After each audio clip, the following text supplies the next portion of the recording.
Hi everyone, my name is Rock Lee, and I'm one of the sound designers here at Clean Cuts Interactive. And I had the privilege of working on Asgard's Wrath 2 for the MetaQuest, which released in December of 2023. And what I wanted to share today is two of the weapons that I worked on, the Prism Shield for Alvilda and the Seething Ephyra for Cyrene. And what I hope is to just share a little bit of behind the scenes of like my thought process of how I construct sounds, which will hopefully provide inspiration for other people working on similar things. And I wanted to share a weapon that was more traditional and one that was a little bit more unique. Um, and what I'll do is I'll show a little bit of in-game footage of each weapon, and then we'll dig into the Reaper session, take a look at the sounds were constructed, and then have time for Q&A at the end. So let's take a look at the Prism Shield first. So here's a game capture, and there are four main heroes in Asgard's Wrath. Each one has three different weapons. Alvilda has a bow, a landmine, which is kind of like a grenade, and a shield. Alright, so the shields you can throw and retract.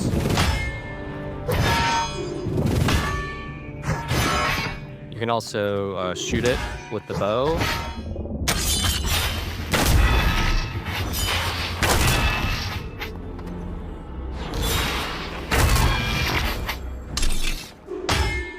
It also has a beam weapon.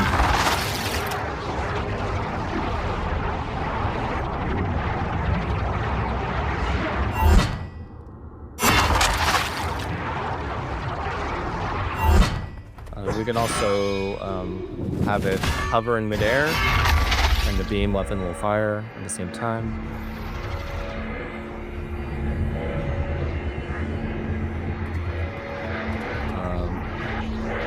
There's an event cone. Thread we wove, unravel. So as you walk behind the shield, the sound dampens. There's also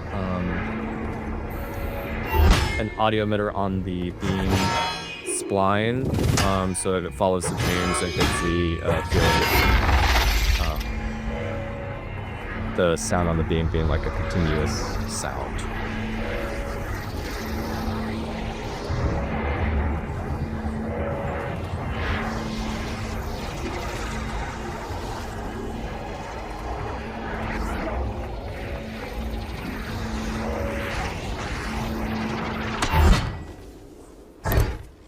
So it was a lot of fun putting this weapon together. Sort of the concept of it was wanting to feel like Captain America's shield. So you hear a lot of like the throwing and the clanking and stuff. And what you can also do in combat is that you can reflect projectiles back at people and also bash them. So you just like take your shield and like go and like hit them. So it's a lot of fun to play with. So we can take a look at the Reaper session. And this is not how I would usually set up a session, kind of just like a huge stack like this. But the shield is a little bit of a reskin. There's another character that has a shield, and all of the weapons have unholster, holster, grab, release, throw. So they can all retract. And so the timing of the sound or the length of the sound was important. And so you can see I have my reference sounds up here that I matched to time as I went along. And so I sort of started from the bottom up, and I kind of add track stacks, as I call them, as I go. So we started with sort of the unsheathing sound here.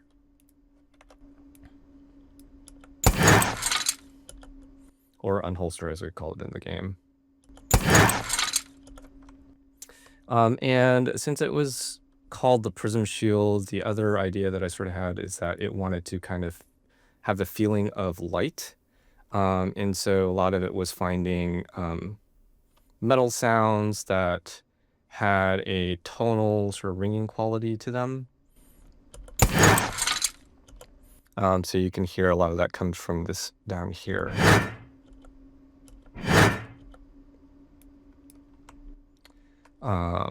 So there's the unholster.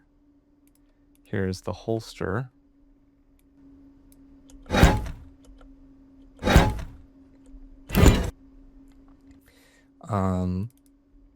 we go, and here is the grab.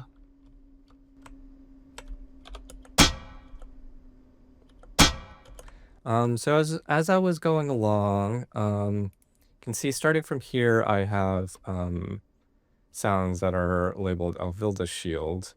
And so what I found was I really liked these metal scraping sounds, but I couldn't find enough stuff in my sound library that had the same sort of quality. And so my solution was to record some of my own sounds. And so I had a Foley session where I recorded a bunch of metal objects. And here's a little behind the scenes of the recording session. So you have I used a sand can and a 416, recorded a trash can, a Dutch oven, a cookie sheet, and some knives.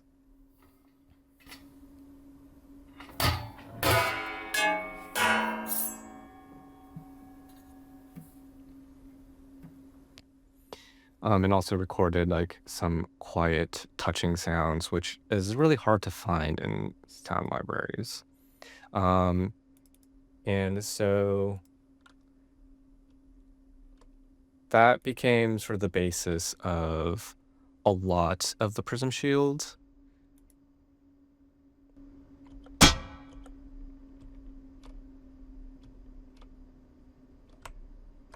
You can see here we have the Dutch oven sounds here.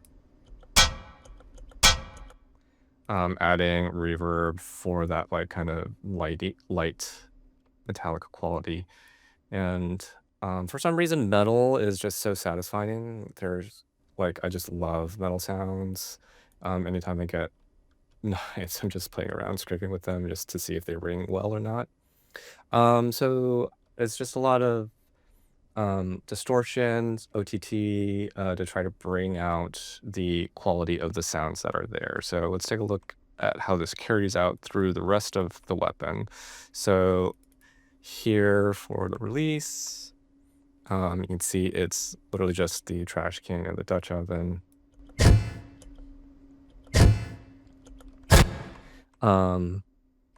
And you see I'm not really doing a whole lot. It's just denoising, decapitator on here and some reverb. Because the whole idea, I think for this weapon in particular is not necessarily heavily processing sounds, but finding the right sounds with the right character. And so having the right sample goes a long way. So we turn off the processing. You can see it's just literally just the trash can turned way up. And then a little bit of cleanup, denoising and adding distortion. So if we keep on going here in the throw, see the cookie sheet is down here, adding some whooshes just for air and some chimes for sort of that magic quality. So sound together here.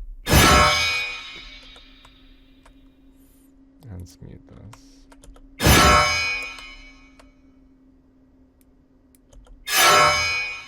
And let's see the majority of the character of the sounds coming from here. Just the recordings.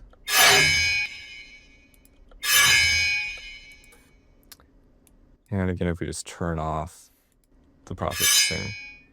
can see that the raw recording already has like a lot of good stuff in it.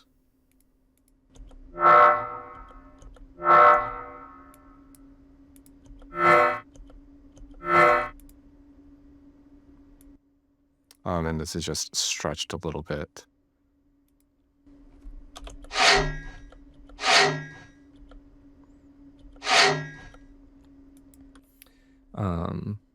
So let's keep on going. And here's the retract sound.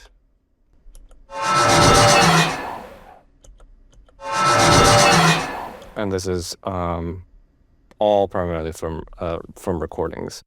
So we can take a look at where I did do processing here. On here on this sample, it already has like kind of the swishing qualities. So I've turned the effects off. You can hear it still has like kind of the movement in the sound. And so literally what this was just taking like one of the knives and like scraping it on top of the trash can. So you can see that the processing really just enhances what is already in the sample as opposed to adding that to the sample. And both approaches are really valid, but I think in the instance here where I had the time and opportunity to record my own sounds, it's really great when you can just control the performance that you want, and it can help you get the result much faster, I find.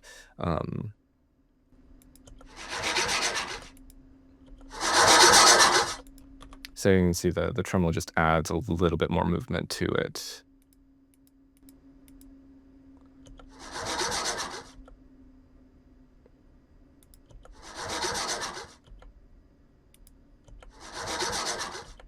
Just a subtle amount. And then the distortion helps to make it feel more larger than life.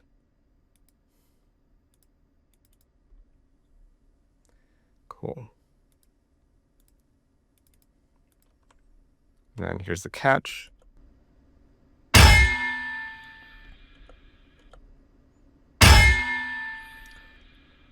And it was really going for something that would cut in combat here, and found some really nice metal impacts here, adding a little bit of like shimmery magically stuff on top, and then adding in a little bit of the recorded sounds just to make sure that the weapon itself stays consistent.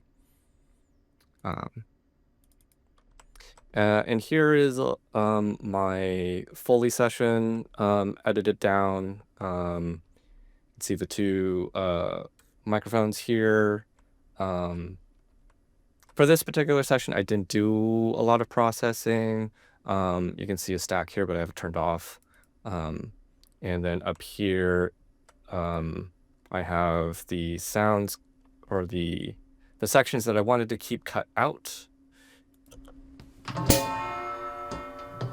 And then whenever I have the time, I like to use the UCS naming conventions so that the sounds can be reused later in my own sound library.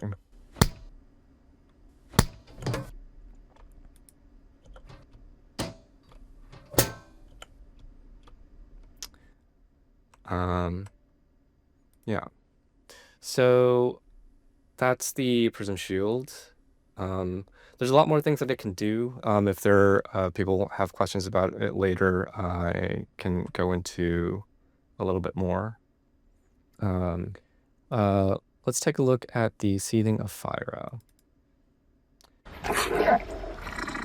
So the Seething Ephyra is a squid-like weapon, and the concept for Cyrene is that all of her weapons are living creatures or familiars.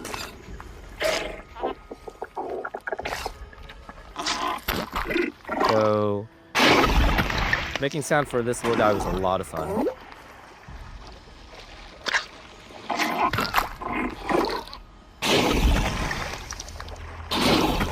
You can see he doesn't really have a mouth, but what I really wanted was to give it the feeling that it was underwater.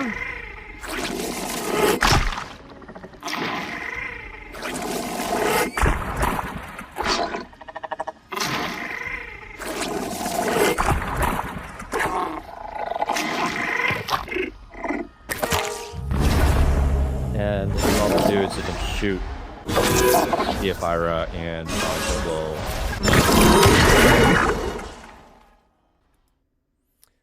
so making sound for this guy was a lot of fun. It was a lot of fun to like make the screaming sounds as he's being thrown around.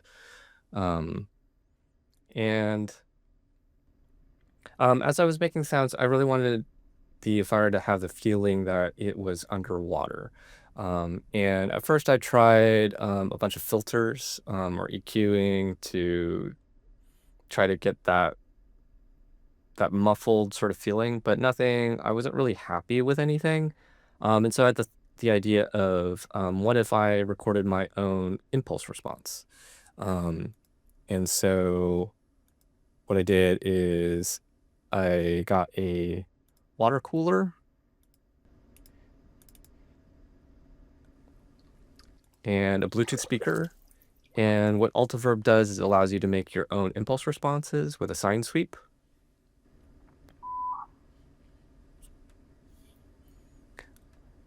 So I recorded 2 different speakers.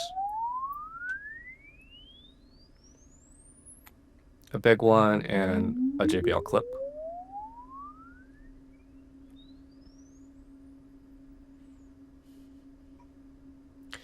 And just in case, what I did is I also took the vocal sounds and I re-recorded them underwater in a technique called worldizing, where you play the sound back in the environment that you want it to sound like it's in.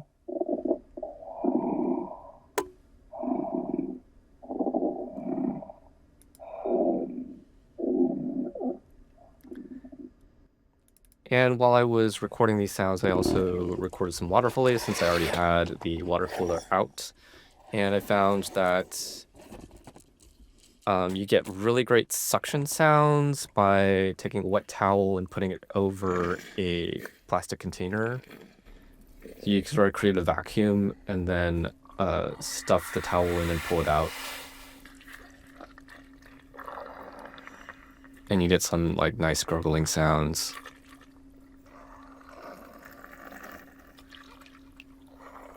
And some of these made it into the final sound as well.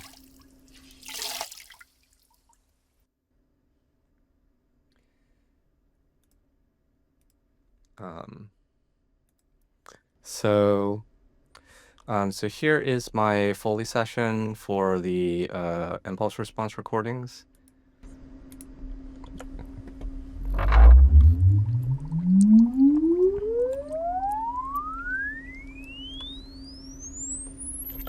You can see I had a lot of fun here. What I also found is that water will block Bluetooth signals, so if anybody else attempts this, just be aware that it might take a couple takes just to get a clean one. So you can see here the signal's breaking up.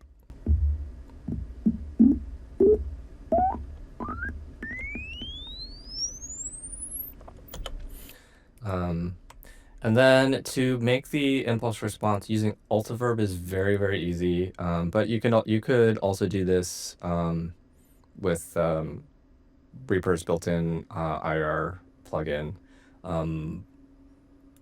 But you just take the file, you drag and drop it in here. I won't go and search for it, just take my word for it. Drag and drop it in here, and you can adjust the enhancement of the high frequencies. It's sort of like a shelf. And then you can see, so I made a bunch of them. It's a little small, sorry, but like there's a JBL clip, wet towel thick, JBL clip, wet towel thin, no highs, JBL clip underwater mid-range. So I just tried a bunch of like different configurations here. Um, and then I was actually really happy with how this turned out. So here is the final retract sound. Solo this.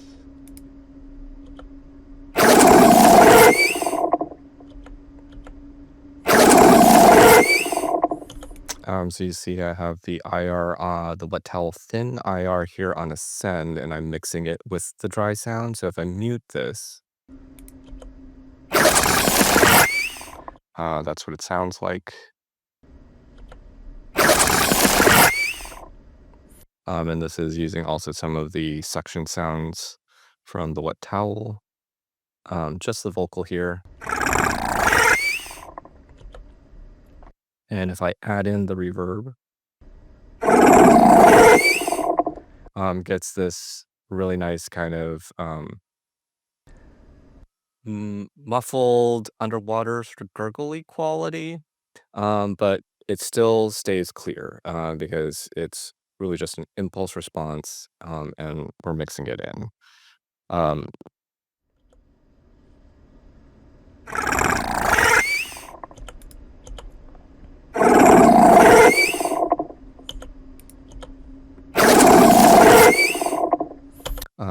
so I was really happy with how this turned out. It really made the vocal feel really nice.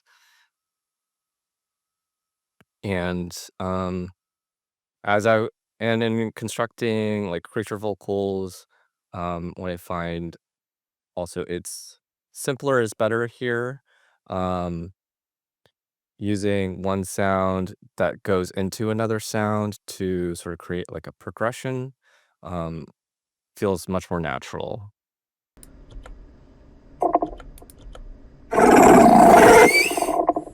So that's the retract, and we can take a look at the idle sounds here.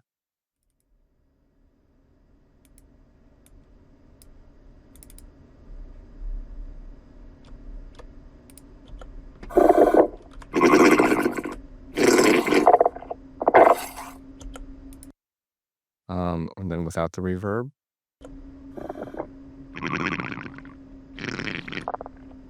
See how it's just like much more present and in your face, um, but adding the reverb.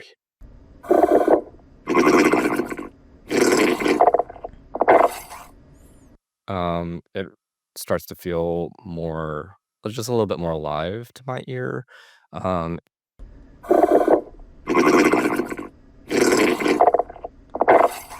and gets the sense of it sort of like being in a space.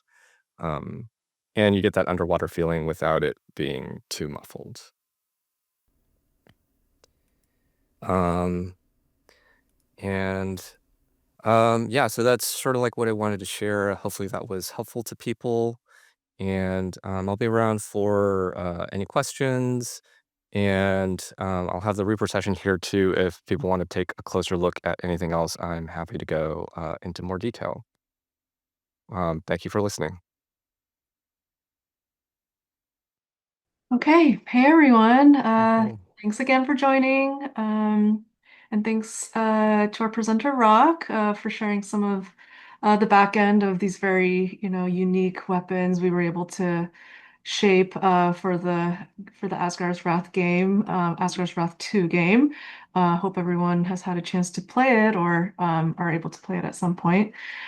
So yeah, we have some time for questions. So if anyone has any questions for Rock, feel free to start dropping them into the Q&A panel.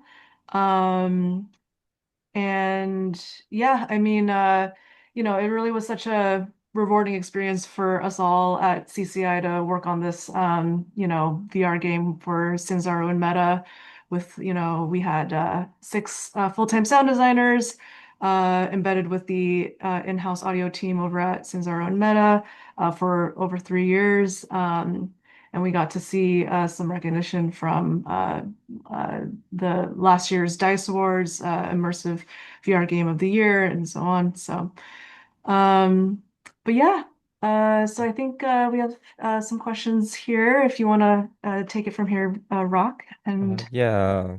So we had one in the Q&A. Do you approach sound for VR different than regular games? And we have questions like yes and no. In the design of the sound, I think the process is fairly similar. Um, but everything in VR does still has to go through an HRTF spatialization plugin. Um, right now, it's the Ben XR Source, which is the most recent version of the plugin for the MetaQuest. We were using Oculus Spatializer at the time, so it does affect the sound a little bit, and so it generally tends to take off the high end, so you have to like make your sounds a little bit brighter.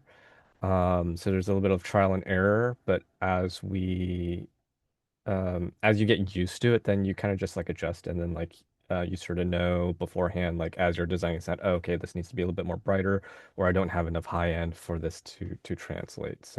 Um, um, so yeah, and then we also have to be careful of like what's mono and what's stereo, because mono will translate much better to um, taking to HRTF versus stereo, but in some cases we would just do stereo sound as well for enhancing stuff. The source sound for the Ephyra vocal, a lot of it came from slime recordings. A lot of it came from there's a great Hiss and Aurora library called Slime Vocals, um, which is using various things and blowing air into slime. So I think like Vuvuzela blowing air into slime and like Duck Caller blowing air into slime was a lot of the base of the Ephyra's vocal. Um, and how did you develop your sound library? Um, yeah, um, it's a combination of things. Uh, I think like everyone, we purchased a lot of sound libraries, so like we definitely have like a lot of the boom stuff, and like sound morph and all of that stuff. I also like stuff from Pro Sound Effects. I love stuff from like Kiss and a Roar, Penguin Grenade, all great developers. Sometimes it's project based, and you just need a little bit something more. Um, but also when there's the opportunity to like record your own sounds, that helps because like you know what's in it, and so you can like go and find it quicker. Um, and you can also control the performance, like I was saying, and also if there's more or less of something that you need, like um, quieter touches, quieter grabs, or like if you want it to ring out longer, you can control all of that. Um, and also it'll be like unique to your own stuff. So it's just built up over time. You sort of just collect stuff and just keep on adding to it. So if you're newer and starting out, you might not have as many sounds, but like that doesn't prevent you from just building up your library over time. Um, what are some mics you recommend for Foley? Um, so I like to use the Sanken CO100K a lot. We have one at the studio, primarily because it records ultrasonic frequencies. So if you're doing pitch shifting and stuff and like stretching sound, you have a lot more room to do that without the sound starting to become thin or losing high end as you stretch the sound. Um, Not everything records well on it, so I will usually record with two microphones. Um, and the other one that I'm liking at the moment is the ME50, Sennheiser ME50 or MKH50. I forget what the number is. Um, but Sennheiser's really great. The 416, I used to use a lot more, but I've like kind of phased out because the shotgun gives you like a really, really tight sound, but it's not as forgiving if you get off axis. Um, and also the ME50 records, I think when you look at the waveform afterwards, it can get up to 60K. So you get a little bit more bang for your buck there too as well. Um, but I also say like, um, use what you have. If you are like out in the wild and all you have is your phone and you like come across like a really great sound, it doesn't hurt to just record it anyways. Because uh it's the difference between like having the sound or not, then it doesn't make a huge difference. It's usually will just be like the difference between like the quality of the recording, and you might have to either treat it differently or maybe um do more processing to it for it to be usable if it needs to be like a clean sound. And then there's some questions about OTT. So I do have this session here. So I use it like primarily as distortion, and I also find that you kind of want to use it sparingly unless you're going for something really crazy. I will generally take the depth down, um, because if you drive it too hard, then you start to get like it starts to get crackly and stuff. And then I also will you generally push the mid band, especially for VR. We don't want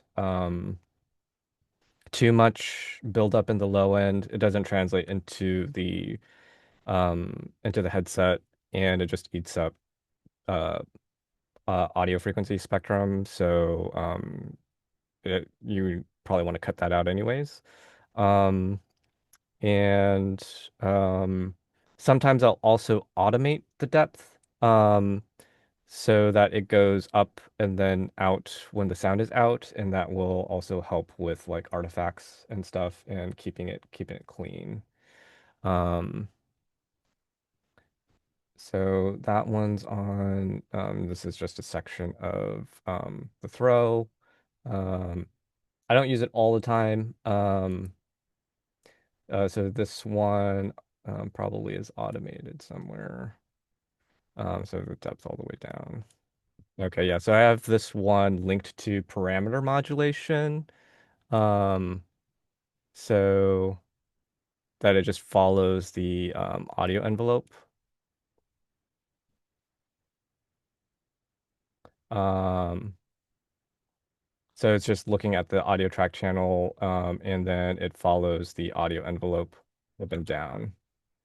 Got another question here. How many sounds did you end up making per weapon? Um, that's a good question. Let me see. So just here, 1, 2, 3, 4, 5, 6, 7, 8, 9, 10. Um, this is just the bass sound set. I think I have 3 or 4 more sessions for the Prism Shield, because they kept on adding things to it. So there's also sound for like the open and close. Um, and then the all of the beam stuff is in a separate session. Um, so there's probably 3 or 4 sounds with that. And then each weapon also has special abilities. So there's like a super where you take the grenade and you like put it into the shield, and then it shoots a cannon. So there's also like a whole set of sounds related to that. Um, uh, that So for the Prism Shield, maybe like 20 plus pieces to it. And then variations for everything. So you can, um, yeah. Middleware, for Asgard's Wrath 2, we used Fmod.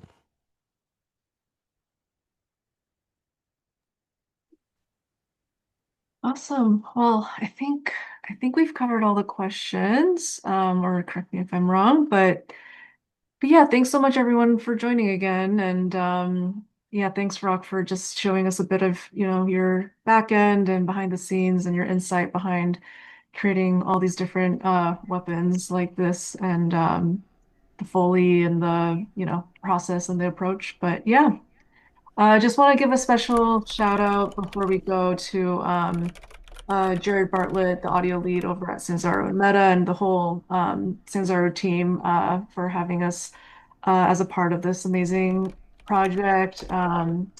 And yeah, if anyone has other questions that come to mind after this, feel free to reach out to us on the Hoover platform or on our website, or you can email us at cci@cleancuts.com.